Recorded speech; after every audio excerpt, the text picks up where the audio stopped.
যিনি আজকে আমাকে এখানে নিয়ে এসেছে, আমাকে জবানে কথা বলাচ্ছে, এত জোরে কথা বলাচ্ছে, এ সব কিছু ক্ষমতার একজন মালিক, তিনি কে? আল্লাহ।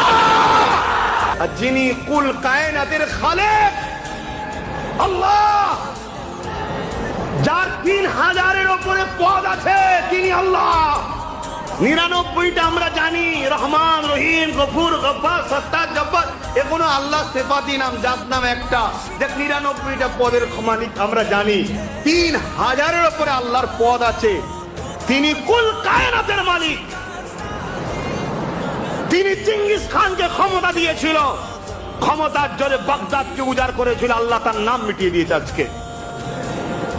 তিনি হালাকু খানকে ক্ষমতা দিয়েছিল, ক্ষমতার জোরে মুসলমানকে মেরে দাজলা নদীর পানি লাল করেছিল, আল্লাহ তাকে মিটিয়ে দিয়েছে আজকে। তিনি আজকে আমার দেশের প্রাইম মিনিস্টারকে ক্ষমতায় বসিয়েছে।